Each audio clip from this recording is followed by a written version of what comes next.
مدینے میں. حضرت ابو بکر صدیق روز رات کو جا کے اس کے گھر کا کام کاج کر کے آتے. کام بتاؤں کیا تھا اس کا؟ جاگ رہے ہیں آپ لوگ؟ اس زمانے میں نا لوگ باتھ روم گھر میں بنا لیتے تھے. شاید پرانے لوگوں نے دیکھے ہوں, وہ اس کے اندر ہی پیشاب پخانہ رہتا تھا. وہ آتے تھے ملازم تو وہ اٹھا کے باہر پھینکا کرتے تھے. وہ بی بی گھر کے اندر پیشاب کرتی, نابینا ہے, وارث کوئی نہیں.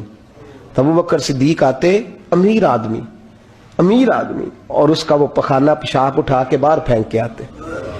پھر اس کے گھڑے میں پانی بھر کے لاتے, پھر اس کے گھر میں جھاڑو دیتے, پھر اس بوڑھی عورت کو کھانا کھلاتے, پھر اس کو خرچہ دیتے, پھر اس کو کہتے کہ فلاں آدمی کی تیرے پڑوسی کی میں نے ڈیوٹی لگا دی ہے, ضرورت ہو تو اس کو کہہ دینا. بڑے زمانہ خدمت کی. ایک دن حضرت عمر فاروق اس بی بی کے دروازے پہ چلے گئے, دستک دی.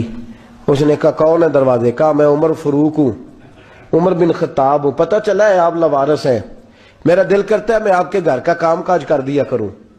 تو بی بی کہنے لگی نہیں, ایک بندہ آتا ہے کئی سالوں سے وہ کر رہا ہے, مجھے وہی ٹھیک ہے. ایک آتا ہے بڑے سالوں سے کام کرتا ہے, وہی ٹھیک ہے. تو حضرت عمر کہنے لگے میں نے بھی کام ہی کرنا ہے, کچھ اس سے کرا لیں, کچھ مجھے موقع دے دے نیکی کا. کہنے لگی نہیں وہی ٹھیک ہے. تو فرمانے لگے میرے اندر کیا نقص نظر آیا ہے, اماں جی مجھے بھی ٹائم دیں. تو بی بی کہنے لگی نہیں وہی صحیح ہے. حضرت عمر جذباتی آدمی تھے, جلالی آدمی تھے. کہنے لگے میں نے کہا نہیں مجھے بتاؤ میں کیوں نہیں کر سکتا. تو بوڑھی اماں کہنے لگی تجھ میں اور اس میں فرق ہی بڑا ہے. کہا وہ کیوں؟ کہنے لگے اتنے سال ہو گئے اسے آتے ہوئے, اتنے سال.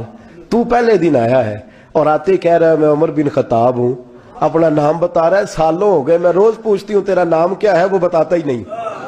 وہ کہتا ہے اماں میں کام صحیح کرتا ہوں, تو نام کو چھوڑو, نام بتا کے کیا کرنا ہے. فرمایا یہ تھوڑا فرق ہے, اس نے اتنے سالوں میں نام نہیں بتایا اور تو پہلے دن ہی آگے کہہ رہا عمر بن خطاب ہوں. تو ابا جی کا بھی نام بتا رہا ہے, میں نے نہیں کام کرانا, مجھے وہی صحیح ہے. نام نہیں بتاتا, نوکری پوری کر جاتا ہے.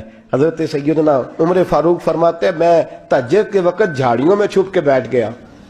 کہتے مسجد نبی سے وہ شخص نکلا, چہرے پہ نقاب, پیروں سے ننگا, اور میں نے اس شخص کو خرامہ اس بوڑھی عورت کے گھر کے قریب جاتے دیکھا. تو پیچھے سے جا کے میں نے کہا او مسافر چہرہ تو دکھا. تو کہتے ہیں چہرہ اٹھایا تو ابو بکر صدیق تھے, صدیق اکبر تھے. حضرت عمر فاروق فرماتے ہیں میں نے کہا تو جوتی کو اتار کے آتا ہے؟ تو کہنے لگے جوتی سے جب چلتا ہوں تو پیروں میں آواز پیدا ہوتی ہے, جوتے کی وجہ سے. پڑوسیوں کو تکلیف دینے کا مقصد تو کوئی نہیں نا. اور فرمایا جب جوتوں سے آواز پیدا ہوگی تو گلی محلے والے پوچھیں گے ابو بکر کدھر جا رہا ہے, تو میں نیکی کسی کو بتانا نہیں چاہتا. تو فرمایا ابو بکر کب سے آ رہے ہو؟ فرمایا چھوڑ عمر, بس دعا کر رب میرا آنا قبول فرما لے. تو دعا کر سرکار کی بارگاہ میں حاضری صحیح لگ جائے, چھوڑ میں کب سے آ رہا ہوں, کس وقت سے آ رہا ہوں, اس مسئلے کو چھوڑ. بات آپ نے درجنوں بار سنی ہے, لیکن اس پر غور تو کرو میرے دوستو. کہ حضرت عمر فاروق فرماتے ہیں جن دنوں تبوک کے لیے میرے نبی نے اعلان فرمایا میرے حالات اچھے تھے, ابو بکر کے اچھے نہیں تھے, مالی حالات کمزور تھے, کچھ مسائل تھے, میرے اچھے تھے. میری سرکار نے اعلان فرمایا کہ پیسے دو. فرماتے ہیں چونکہ میرے حالات بھی اچھے تھے تو میں نے کہا اس دفعہ پہلا نمبر میرا ہی ہوگا.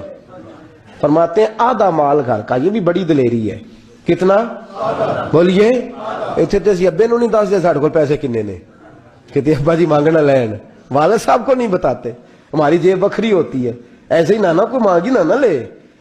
آدھا مال حضرت عمر فاروق فرماتے ہیں آدھا مال میں نے بانٹ کے حضور کی بارگاہ میں, اور ساتھ میرا ارادہ ہے کہ ابو بکر آج میں نہیں تجھے آگے گزرنے دیتا. فرماتے ہیں مال پیش کیا, تھوڑی دیر گزری تو ابو بکر بھی آ گئے. اور منظر کیا ہے؟ کہتے ہیں انہوں نے قمیض پہنی ہوئی ہے بوریے کی, سر پہ ٹوپی کوئی نہیں, پیروں میں جوتا کوئی نہیں, سر میں ٹوپی کوئی نہیں, پیروں میں جوتا کوئی نہیں. کہتے ہیں ابو بکر صدیق آئے, سب کا مال آیا, مصطفیٰ کی بھی اتنی توجہ نہیں تھی, پر جب ابو بکر آئے تو میں نے مصطفیٰ کریم کے انداز بھی بدلے ہوئے دیکھے, اس شخص کے آنے پر بدلے ہوئے دیکھے. فرماتے ہیں میرے رسول پاک کے سامنے ہر چیز ابو بکر نے قدموں میں ڈھیر کر دی, اور ڈھیر کر کے نا چیزیں رکھ کے تو فٹافٹ پچھلی سائیڈ پہ, کسی کو پتہ نہ چل جائے, پچھلی سائیڈ پہ حضور کے. تو حضور نے فرمایا ابو بکر سامنے آنا, گھر کیا چھوڑ کے آیا ہے؟ گھر کیا؟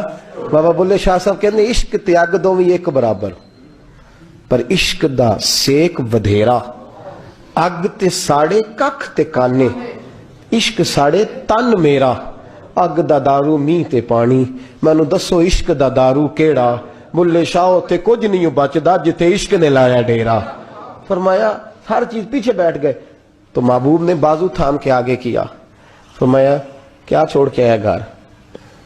یہ اس بات پہ بات آپ نے پہلے بھی سنی ہے لیکن ان لفظوں پہ غور کرو۔ ابو بکر نے یہ نہیں کہا حضور کچھ بھی نہیں میں سارا کچھ لے، یہ لفظ کہا ہی نہیں۔ اللہ کرے ہمیں اس عقیدے کو سمجھیں، اس نظریے کو۔ یہ ترمذی اور مشکات دونوں میں یہ لفظ موجود ہے۔ یہ نہیں کہا حضور کچھ بھی نہیں سارا کچھ لے آیا ہوں، یہ نہیں فرمایا۔ حضور نے فرمایا ابو بکر کیا چھوڑ کے آئے ہو گھر؟ توجہ ہے آپ کی؟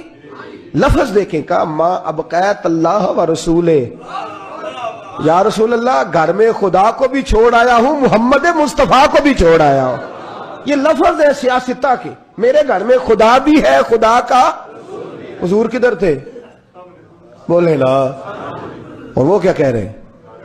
یا رسول اللہ میں آپ کو اپنے ما ابقیت اللہ و رسولہ، میں گھر میں خدا چھوڑ آیا ہوں، خدا کا رسول چھوڑ آیا ہوں۔ خدا اقبال کہتے ہیں پروانے کو شمع بلبل کو بھول، بس اس بس کو سمجھنا، پروانے کو شمع بلبل کو پھول بس، صدیق کے لیے ہے خدا کا رسول اور بس، صدیق کے لیے ہے خدا کا رسول اور بس، نہ ادھر نہ ادھر نہ آگے نہ پیچھے، نہ کوئی چیز اور چاہیے نہیں، صدیق کے لیے خدا کا رسول اور پھر بس، اس سے آگے دائیں بائیں کسی چیز کی